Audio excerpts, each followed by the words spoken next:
Lily's gone. She has flown off to Scotland. What is going to happen from here on? Well, I'm not sure. But anyway, the title of this segment is called False Cadence.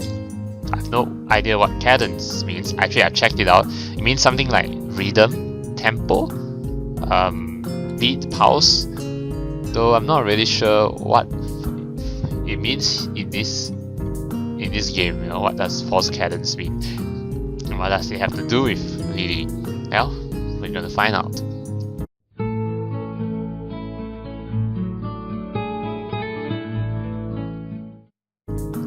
The snap of my mobile phone's closing contrasts with the ambient chatter and noise, audible even in the hallway outside the library. It's the first day of the summer holidays, a time that had perpetually seemed so far away, and yet it's now not only here but also made painfully obvious by the students, or lack thereof, left in the school. And I think this is the first route to actually go into the summer holidays, right? I mean, in Amy and Hanako's route, we didn't really reach the summer holidays. The two routes actually ended before the summer holidays. So, well, this is the first route for me where the route goes into the summer holidays. So yeah, most students have returned home to spend the holidays with relatives by now. The few that are left are mostly chatting between themselves, usually about what they intend to do in the coming weeks. And I think I remember Hisao saying that he will go back to his parents' house, right? Yeah. It makes me feel like the odd one out for taking advantage of the school library being open for the first several days of the holidays. Yeah, I think he also remembered Hisao saying that he's not going to go back straight away, like sometime in the middle of the holidays. Ostensibly, it's for students to drop off any books they've borrowed and have yet to return, and for those who will have their parents pick them up to help pass the time until they get whisked away. Thanks to the recent lengthy phone call from my parents, which had so rudely awoken me from my sleeping on a beanbag at the back of the library, I'm now in the later category. Sliding my phone back into my pocket, this time remembering to set it to silent, I go back into the quiet and wholly placid room. Yeah, back to the library. I wonder if Hanako's there. Probably went back home too. It's a nostalgic sight. Just as when Lily first led me to the library, the orange tint of sunset bathes the room in its light, while Hanako sits on a beanbag, silently reading, and Yuko fusses, just barely visible behind the counter. Hanako especially has been noticeably more quieter than usual since yesterday's happenings, but I can't really blame her. It wasn't just me that depended on that person after all. I quietly walk back to the beanbag near her where I sat before, being doubly careful not to make any unnecessary noise. Okay, so she's here. Alright. I thought she went back. Actually, oh yeah, stupid me. I forgot that Hanako doesn't have any parents, so she's pretty much alone. But that even so, she must have relatives, right? So I don't know. The soft puff it gives as the bag takes my weight makes Hanako's eyes flick towards me, but only for a second. I get the feeling that Hanako's being quiet only partly out of sadness following Lily's departure. Rather, she seems more thoughtful and measured than I had expected. Perhaps due to her desire of working out how to deal with Lily's leaving rather than just being depressed over it. It makes me a little proud of her. Yeah, and you should do the same to Hisao. No! Hey Hanako, I want Lily back! Yeah? Still going ahead with your idea of travelling? She gives a determined nod. I'll be starting in a day or two. Naomi's decided to come with me too. Oh yeah, they're going on a holiday, right? Travelling soon. Wow, quick start. Where are you two headed to first? I think we're gonna start by going north, then look down and go south. Wow, you're basically going to travel the whole of Japan. So, Hokkaido's going to be first? She gives another nod, more tentative than the last. The significance of that place is not lost on either of us. Do you know how you're going to handle the travelling expenses and accommodations? Yeah, I've worked everything out. I think it should be okay. Naomi says she has her side worked out too. You You know that if you need anything, you can just call, right? I gave you my number before. Any time of the day is fine. She gives a smile. Oh, I think this is the first time we actually see that smile in this CG. Yeah. She gives a smile, which in itself feels like a small personal victory. I know. Thanks, Hisao. Maybe Lilly was right. Although I may offer Hanako any help I can possibly give, I feel as if I know she doesn't need it. She really has grown, and this is actually a very deep contrast to Hanako's route. Hanako's route, or to be honest, if I have to be really honest, we didn't really see that growth, that we see here, in Lilly's route. So Lilly's route is where Hanako has truly grown, but Hanako's route I didn't really see as much. Yeah, it's more like save for the future or something like that. Yeah, after they finally got together and then that sort of thing. Hanako's plans for her holidays are in sharp contrast to my simple following of my parents' suggestion to stay with them. Holidays had always made me feel less excited than most though, so maybe this is just a return to the status quo. Before my heart attack, I had always lived so aimlessly that holidays weren't all that much different from my everyday life anyway. After school, I would wander around a bit in the city, often hang out with some friends, before making my way home to eat dinner with usually one of my parents, but rarely both. Their work schedules didn't leave much time for them to be home, and going there straight from home would just have meant I would end up feeling bored. I was an urbanite through and through. Since coming to Yamaku though, it feels like I've fundamentally changed as a person.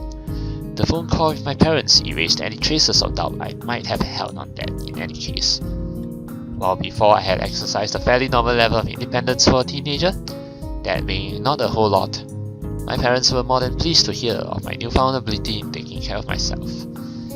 Laundry, cooking for myself, cleaning, or in addition to other general chores that come from living without parents around.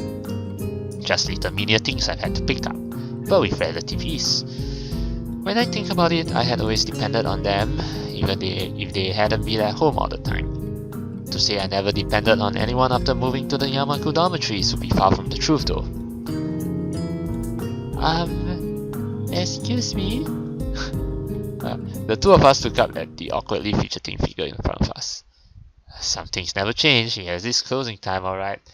I don't know, I'm gonna stay here. It's getting close to the closing time, so oh right. I had forgotten that the library closes earlier during the holidays. Hanako and I both get up and dust ourselves off, placing our books back on the shelf behind us. The fact that our tastes in reading material have a fair amount of overlap is useful at times. With a bow to Yuko to apologize for taking so much time, Hanako takes her leave of us. See you tomorrow, Hisao. Bye. And with that, she walks out of the large wooden aging doors that surround the entrance to the library. She's a quiet person, isn't she? I suppose I should be surprised at a staff member sharing personal opinions like this. But after knowing Yuko for a while, it's largely expected. Our relationship is more personal rather than one with her acting as an authority figure. Fans. Yeah, I think that's just how she is. She's got a lot more confidence in herself these days though. I don't know her as well as you do, but I think I agree. It's nice to see her talking to people here. She never used to do that before. Hey Yuko, you know about Lilly's leaving, right? She told me herself a few days ago. It must be hard, leaving everyone behind her. She is. Leaving everyone behind like she is. She quickly looks back to me after she says this, probably remembering that I went to her for advice on the relationship between Lilly and me before. Oh yeah, that we did. Are you going to be okay? That's a difficult question. It's something I'd rather not think about for now though, given more pressing issues. Like, seriously, if you have the money, fly to Scotland. If you have the money. Something seems kind of off about this whole deal, don't you think? Oh, you suspect something, Hisao? Yuko appears to think for a while, absent-mindedly scrunching her face in a variety of creative ways as she does so. Okay, variety of different creative ways. I don't think I really know her well enough to make that kind of judgment. I'm sorry I can't be more help. Nah, that's fine. I'm just sort of thinking aloud. I give a deep sigh and scratch my head in frustration. There's just so much stuff happening at once that I have no control over. It feels like I'm being swamped. I think everyone goes through times like that. What's important is to concentrate on what you can do, rather than what you can't do. At least, that's how I see it. If I didn't think like that, I don't think I'll be able to manage my life as it is. She says it with a smile and a light tone, but her words are far from any kind of joke. Being put between two jobs as she is, just to hopefully make enough money not only to live, but also for university, must be exhausting.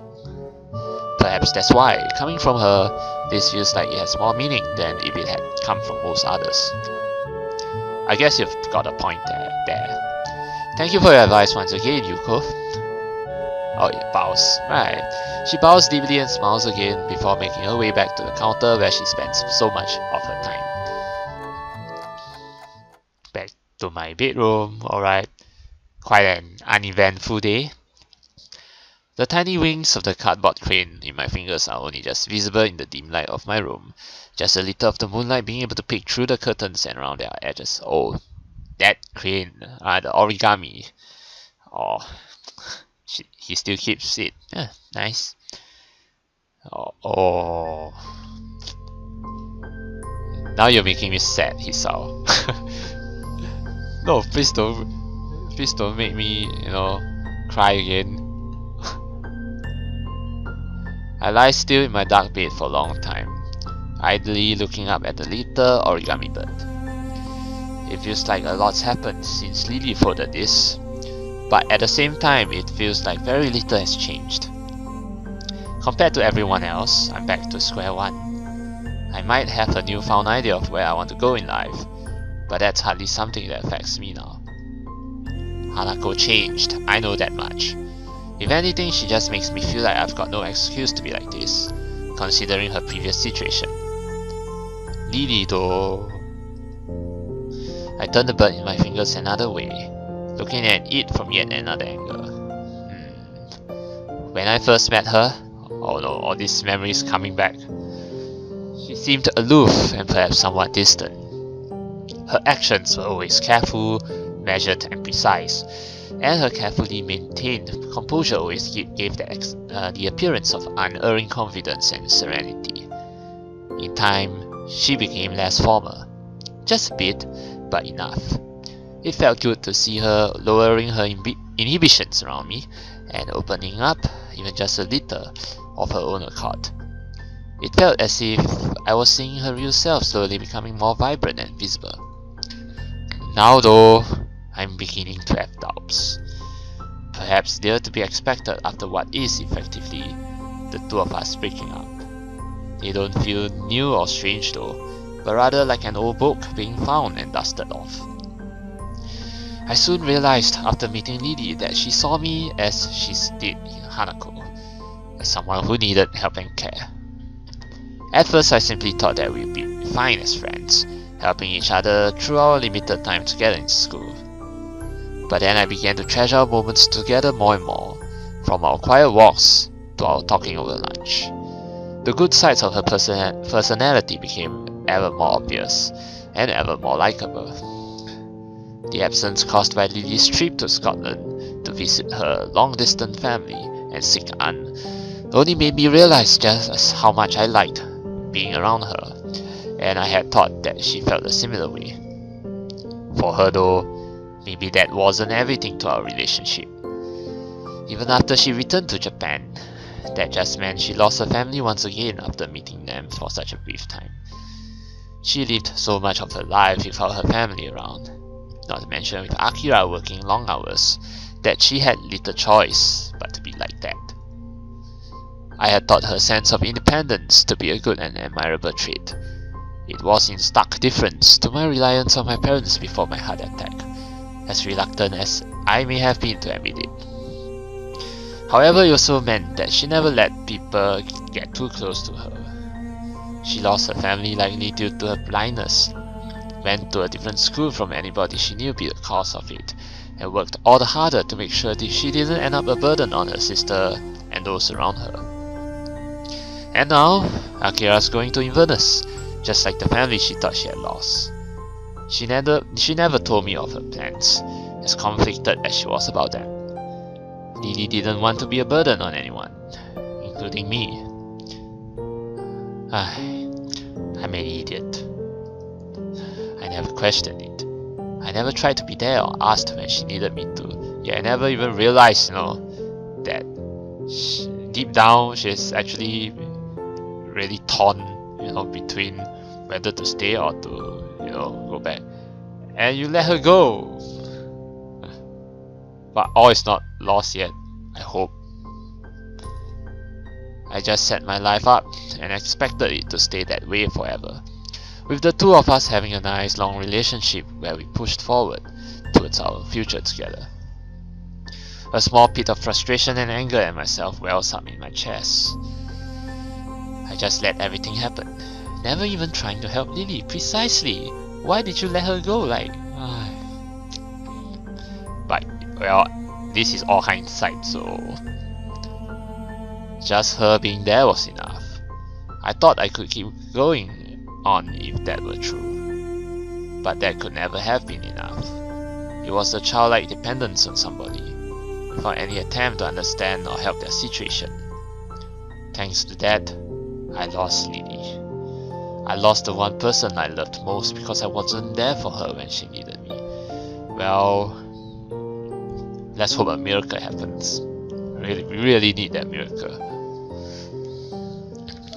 With an increasingly angry feeling washing over me, I turned over and set the crane back on the desk next to my clock, the place where it has lived since that day when she folded it for me.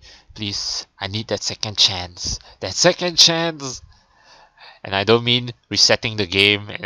No, not that. Since that day, when she herself said that my burdens needn't be my own.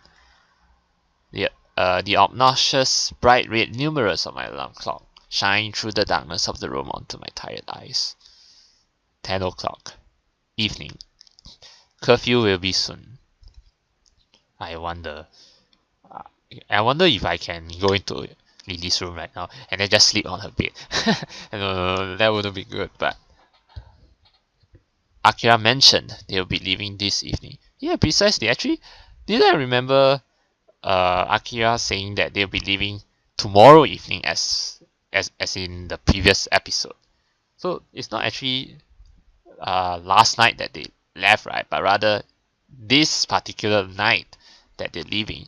So there's still a chance, there's still a chance to catch Lily, go to the airport, take a taxi, dash to the right to the airport, and then hug her and then say, please don't go.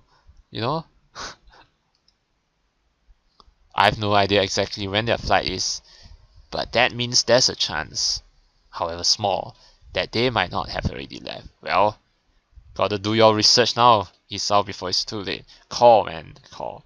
Come on. Adrenaline starts to move through my body as I sit up on my bed. My eyes suddenly wide with possibility. Yes, do the impossible. Yes! There's no guarantee they haven't left. It's likely that they already have, but there's also a chance they haven't, however small it may be. Just this once. Just as I should have before. I stand up and rush over to my cabinet, throwing out some clothes as fast as I can, and sliding them on in quick succession. Each second that goes by is a second that I can't regain. A second that may mean the difference between catching them and losing them forever. Even if I fail, I have to try. That's right, you have to try. Don't regret not trying. I can't let her leave everything behind without even trying to stop her. Without just this once, being there for her. With the last of my clothes slipped on, I hastily grabbed the phone off the desk. Luckily, the number for a local taxi company is still in my call history. Oh, you gonna book a cab? Alright, here we go. A gruff, unenthusiastic voice announces the name of the company while I pace around the room. It takes some effort to slow down my voice and keep it clear over the phone. Alright, the chilly night air sweeps against me as I open the dormitory door, but nevertheless, I keep up my brisk speed as I half jog, half run out to the school gates. It may not be curfew just yet, but it's precariously close.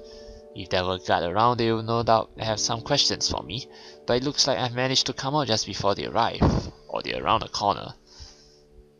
Wow, I think this is the first time we see this place at night. A very nice moon right there, by the way, crescent. Oh my, this is getting intense. I think this is probably the finale part already. I'm just assuming, but most likely the case. My pace picks up as I make my way through the school gardens. Their nighttime allure all but lost when I begin to run to the school gate. The lamps of the courtyard, dim as they are, provide just enough illumination to light the way and prevent me from tripping over. The buildings themselves take on a rustic, almost antique-looking edge when I glance at them. Looking back, it seems strange that they once appeared so dark and looming to me. Now they just look to be somewhat anachronistic school buildings, the same as any others, but their age. Leaving the gates behind me, I pull up to a stop just before the taxi. Parked just as Akira's car had been. Its gaudy and brightly lit sign looks out of place in the quiet country backdrop. Actually, come to think of it, I mean, since they're only flying off like the next night, which is this particular night, why is it that they like bid farewell the previous night? Like, what did they have to do today actually? I mean, usually it's like when they leave, it will be like that particular night leave and then that's it, right? But they only leave the next night, which is this night. So it's like, why is it that they like say farewell the previous night, or no, only to like fly the next day? Then what were they doing the next day actually? Like some more preparations, or could it be like maybe go to some other houses that they have and then just take some more stuff before before their actual flight? Maybe, but still, it's kind of strange. But anyway, that's plot. At least it gave Hisao a chance to catch up with Lilly, and then stop her. Really stop her. Alright. I impatiently squeeze my scalp through the door, giving the driver the address for where the two should hopefully be staying. Oh yeah, this apartment. This is actually where they are staying. This is Akira and Lilly's apartment, and I think this is the first time we're actually seeing this apartment. Yeah. White apartment, right? By the time the taxi pulls up after its trip at maddeningly casual speed, it's well and truly dim into the night. The lights don't seem to be on. The house is truly enormous, its sheer size much larger than I had expected, and ominously still. Fearing the worst, I asked the driver to stay just in case my efforts are for naught. A single press on the fancy intercom system outside the gate produces a short electronic melody in the otherwise silent road. It's not long before a somewhat deep, gruff voice can be heard from it. I think it's Akira. This is the Akamichi residence. Please state your name and why you're bothering us this late. I press on despite inwardly wincing at the reasonable annoyance audible in his voice. His voice? Wait, there's a guy? Or could it be the butler or something? Anyway, it's Hisao Nakai. I was hoping to meet Lilly or Akira if they're still here. Surprisingly, I managed to summon quite some energy to my voice, enough to make the other side of the intercom silent. Oh, there's the light. There's the light. Though this light is kind of maybe it's the balcony light, not balcony light, the roof light, outside the house. Oh, I'm so nervous right now. Oh man, I think I've never felt anything like this before, in reading a visual novel. I certainly never feel this way in Amy and Hanako's route. So yeah, I'll talk more about Lilly's route once we finish this. So yeah, a few seconds pass, but just before I press the button again and ask what's going on, a light turns on outside the front door. I strain my eyes to try and make out who is coming through, but as he comes past a large parked car with fishing rods sticking out the back, his identity becomes clear. I mean, we're talking about he here, it's not a she, because Akira and Lilly are both she's, so he could only mean their father? His face is typically placid and emotionless as he saunters up to the gate. He's still childlike in his mannerisms, despite his demeanor. Oh wait, could it be that Shizune's cousin? Or rather, brother? With the press of a few buttons from behind the fence, the gate slowly opens. Ah, it's him, alright. It's that girly brother of Shizune's. Hisao, what are you doing here? I think this is the most emotion I've ever heard from his voice. Not that it would be hard to reach that mark. Akira told me that she and Lilly would be staying here before they left for their flight. I see. I need to talk to Lilly just one last time. Are they still here? The look on his face says everything. There's still time, right? I can still rush to the airport, right? Please say it's true. Please say I can. I failed. No! I was not too late. No. I was too late. The one time when I actually needed to act quickly, and actually, it's possible. Yes, it's possible. What? What is it? He's a bit taken aback by my fervor, but I can't help it at this point. They left not too long ago, only a few minutes before you arrived. In fact, if you go straight to the airport, you might be able to... Hisao? I dart back towards the waiting taxi. Yes. No time to waste. Grabbing what little money is left in my pocket as I go. Thanks, Hideaki!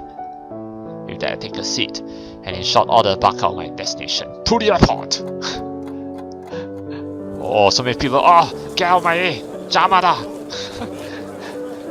My chest beats wildly as I tear down the street, my body twisting this way and that to slip between the pedestrians walking back and forth beside me. With the road solidly blocked by taxis and other cars, dropping off passengers and picking up others in the time they have to wait, we ended up having to stop almost a block away. Well, this actually sounds like a drama, like really very dramatic. Okay, now it's like we're stuck in a jam, right? Okay, then I think what he's also going to say is, okay, I'll give you the money, keep the change, I'm going out of here. I'll take it from here. But that's in the past now. What matters is reaching Lilly. One foot hits the ground, the other quickly following without the slightest thought, as if my legs have taken on a life of their own, and all my mind can do is concentrate on the view ahead of me. Just one glimpse of that long hair of hers, that long yellow hair that was the same color as the wheat that stretched as far as the eye could see, reminds me of that scene where they hug each other. In the end, I depended on Lilly, just like Hanako did. Even after we started going out, it still doesn't feel like she really ever let herself depend on me. Except for one moment. That one moment where we held each other tightly on that bright yellow field. Yeah, that moment where she felt really lonely and, from the bottom of her heart she said, I love you. At that time she must have feared losing me just as she did everyone else. That's why, just this once, the night air wraps around me, draining every last remnant of warmth out of my body, to the extent that it feels more like midwinter than a summer night. My fingers, my hands, my feet, they all feel increasingly cold. The sound of the passing crowds is reduced to no more than a background hum, while the sound of my shoes hitting the pavement echoes loudly, every step surging towards the person I have to catch. Forced by my chest tightening in response to the cold of the night, I rest an arm over it to try and settle it down. Oh no, of all times, please, don't act up now, heart! When the airport comes into view though, I realize this feeling as one I felt before. Not now. For all the times for this, please, not now. I take a gulp and soldier on regardless, pushing my body as far as it will go. Sweat pours off me as I hurtle forward, my shoulder hitting someone's side and my mind suddenly flooding with emotions and memories. I continue on without an apology. I have to keep moving now. If I stop, I'm not sure I could begin again.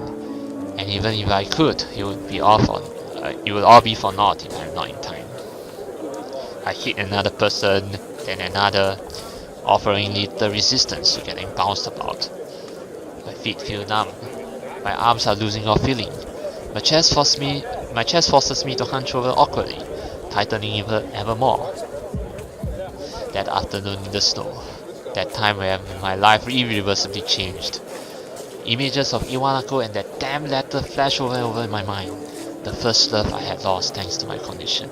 Wow, I really like how this route. I really love the direction that this route has taken. You know, now it really goes back to the very beginning of the game, as if this route is like the true route, you know, of this visual novel. You know, yeah. I can't let that happen again. I don't care what happens to me anymore. I just need to see her one last time. There! There! The back view of Lilly and Akira! Yes! Oh no! Chase after them! A silver of yellow and white comes into view some distance down the road, her figure silhouetted by the lights emanating from the airport entrance. Lilly! Lilly! Lilly, stop please! Lilly! Come on, Lilly. I know your hearing is far beyond not. Gah! My view suddenly spins out of control and ends up on the ground. My body haphazardly sprawled after hitting someone and stumbling over. Oh my god. Before I can assess the damage, an unbelievable pain ignites in my body. Come on, Lilly! To my rescue! All my thoughts are blanked as I curl up and frantically clutch at my chest. Hey, are you okay? That was a really bad fall. This pain... I can't...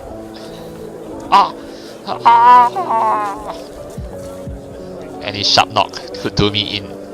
Any overexertion. I thought I could overcome my limits this once. Please God, don't do this to me.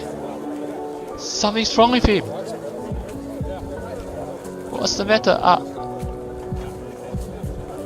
Oh no. The voices of those gathering around me are gradually replaced by a loud ringing in my ears. By now I'm unable to move my head. My eyes turn upwards to see the mute moving of their lips. Oh, I hear footsteps. Is that the footsteps of Lilly? Even as I clutch my chest, I realize I can't feel my fingers anymore, nor my feet. It feels like my entire body is shutting down, starting from my extremities. No! No! With one last effort, I turn my head down the road towards the airport entrance that's casting its light over me.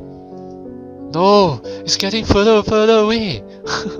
They're getting further and further away! Lilly is there, behind the crowd. Her head is tilted, but only just slightly. I can feel my vision dimming as I try to yell out, but nothing emerges from my mouth despite my best efforts. Slowly but surely my vision begins to black out the scene before me. No! So, this is how it ends. I'm dead? No! This can't be, man! I failed. I was so close.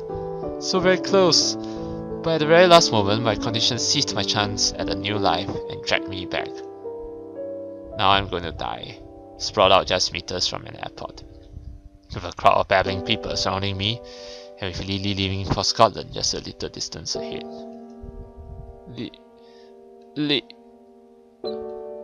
That last word extinguishes the last of my energy. The world falls into a deep and inescapable blackness as every muscle in my body shuts down. I'm sorry, Lilly. I was too late. No, this can't be happening. No, man. No. Dude, what? We don't need another interval. I'm gonna go on. You can't end on the climax.